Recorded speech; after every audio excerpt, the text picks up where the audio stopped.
इसी प्रकार से महाराज श्री के श्रीमुख से कथा प्रसंगों का निरंतर आनंद लेने के लिए पूज्य श्री के आधिकारिक YouTube चैनल को जरूर सब्सक्राइब करें और बेल आइकन को दबा दें।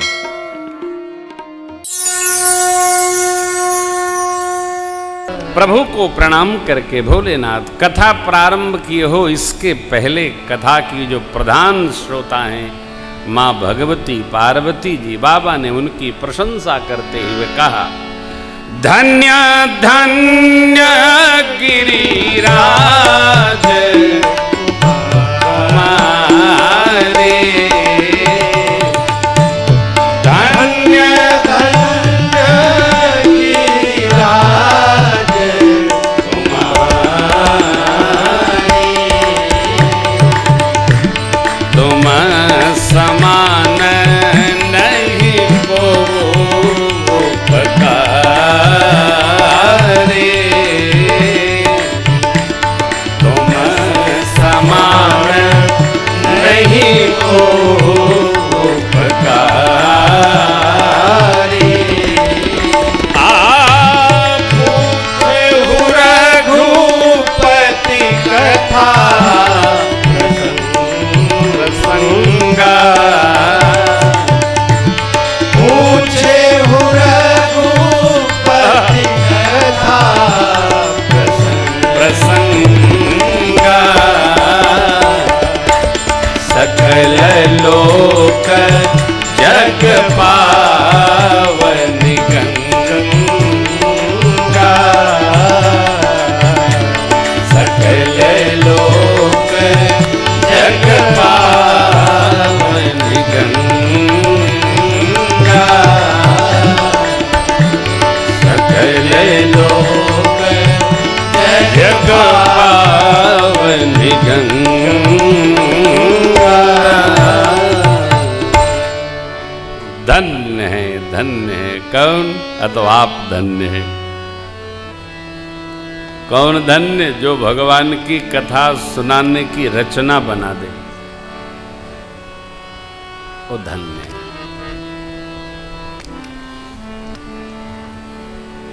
दो धन्य, कथा सुनने की रचना बना दे और कथा सुनकर भगवान के चरणों में अनुराग जगा ले। ते धन्य तुलसीदास कौन? आस बिहाय जे हरि रंग रहे।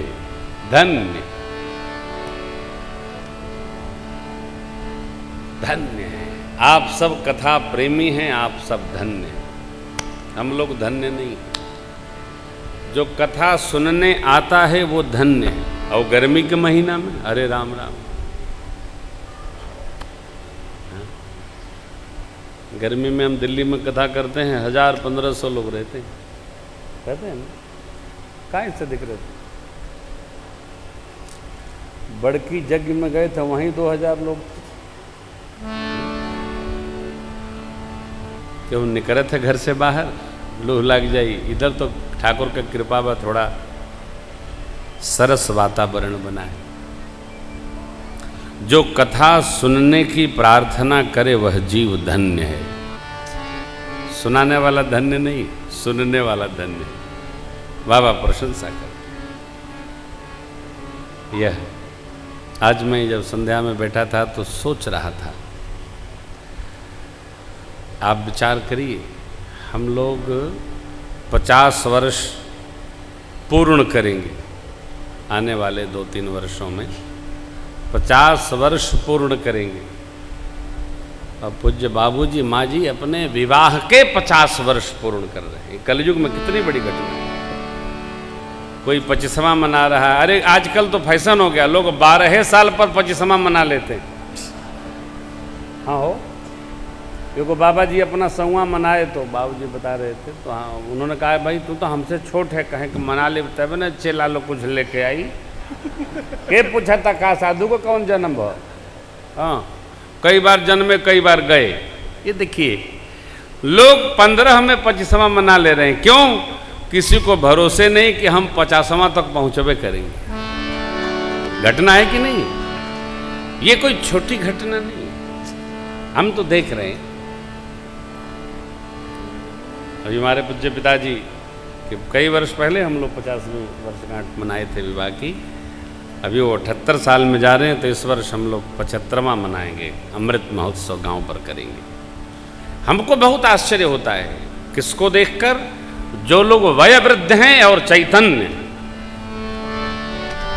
तीन प्रकार की बुढ़ापा है हो, ज्ञान वृद्ध, तप वृद्ध और वयोवृद्ध। जो वयोवृद्ध है, आयु में वृद्ध है, वो इस धरती का एक अलौकिक रत्न है साहब।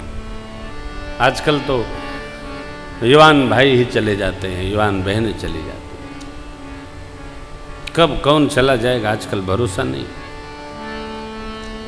फेल हो जाता है।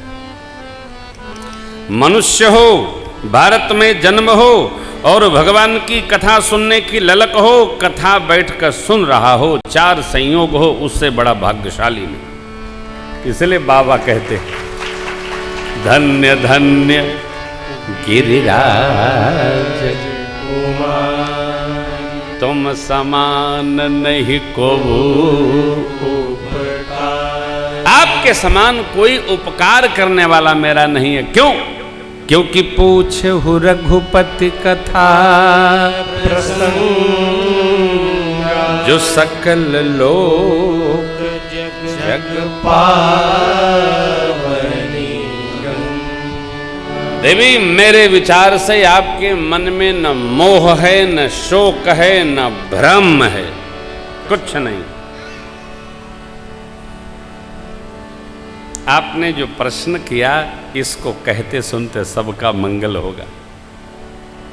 जिन कानों ने कथा न सुनी वो कान सांप के बिल जैसे, नेत्र जिन्होंने संत दर्शन नहीं किया वह नेत्र मोर के पंख पर लगे नेत्र जैसे। वो शीस कड़वी तुम्बरी माने लौका के समान, जो कड़वी होती है, न खाने के काम आवे और न पानी रखने के महात्मा के काम आवे। ते सिर कटु तुम्बरी समतूल, जे नमत हरि गुर पद। भगवान के शरण में, देव शरण में और श्रेष्ठ के शरण में जो नमन न करे, वह सिर कड़वी लौका के समान। जिनके हृदय में भगवान की भक्ति सहज नहीं आ गई, वो जीव जीते जी सबके समान है। जो जिह्वा राम नाम न गावे, वो जिह्वा चमगादड़ की जिह्वा के समान।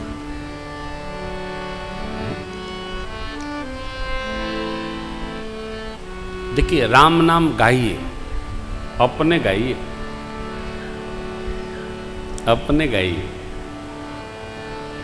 गाइए। एक बाटी ना,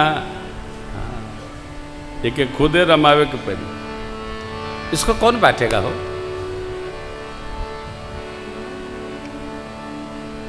मानव जीवन मिला है, अनमोल जीवन है ये। जितना गा जाएंगे, कम से कम गाते गाते 13 करोड़ राम नाम तो गा ही जाना है। तो क्या होगा? क्रियमाण से जो संचित इकट्ठा हो रहा है, वह प्रारब्ध को बिना बिगाड़े स्वाहा हो जाएगा, भस्म हो जाएगा। दासबोध ग्रंथ में प्रातस्मरणीय समर्थ गुरु रामदास जी कहते हैं, 13 करोड़ जो भगवान का नाम जप लेता है, उसके 12 स्थान कुंडली में होते हैं, 12 स्थानों के कर्म भस्म हो जाते हैं और 13वें में उसको भगवत कृपा प्राप्त हो जाती है। 13 करोड़ में तो रम ही जाना चाहिए, कुछ नहीं और नहीं करना। जो नहीं करई राम गुण गाना, जी हस दादुर जी। दादुर का एक अर्थ मेढक भी होता है, जो वर्षा ऋतु के आने पर टर्र टर्र करता है। मुखर्जी में एक ही काम है, टर्र टर्र टर्र टर्र। जैसे पांव दिखेगा वैसे ठंडा हो जाएगा, जैसे आप हट गए फिर शुरू हो जाएगा, टर्र टर्र करते ही रहता है।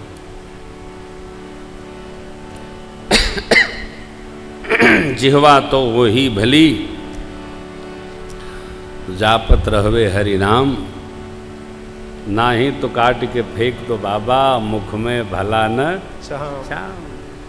ये अभ्यास करे के परी, अभ्यास धीरे धीरे चलत चलत। राम कहत चलू, राम कहत चलू, राम कहत चलू भाई रे, नहीं तो भव बेगार में परिहव छूटत अति कठिनाई कठिनाई रे। बहुत गाया गया, विनय पत्रिका का पद है बाबा का, अद्भुत है। जिह्वा, बाबा ने कहा कुलिस कठोर वज्र के समान कठोर, निठुर सोई छाती, सुनि हरि चरितन जो अब देखिए, वह छाती वज्र के समान कठोर है जो भगवान की कथा सुनकर गदगद न हो, प्रसन्न न हो।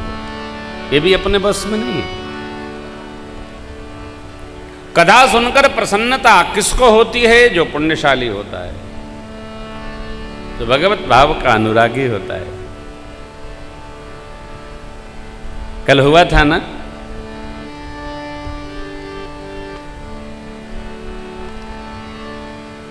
जैसे याज्ञवल्क्य बाबा ने शिव चरित्र सुनाया, हा हा हा, नयन नीर रोमावली, दशा देखकर भरद्वाज जी की याज्ञवल्क्य जी आनंदित हो गए और बोल पड़े, अहो धन्य तब जन्म मुनि सा,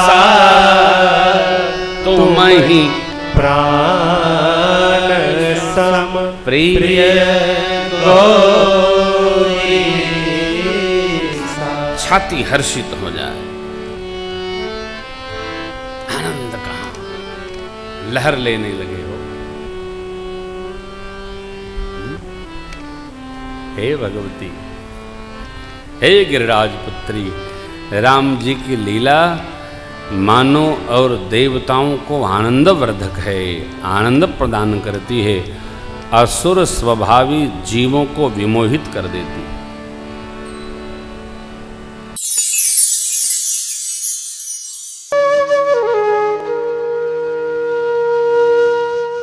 इसी तरह सुनते रहिए, चैनल को सब्सक्राइब करिए, बेल आइकन को दबा दीजिए और पुण्य अर्जन के लिए अपनों में शेयर करिए।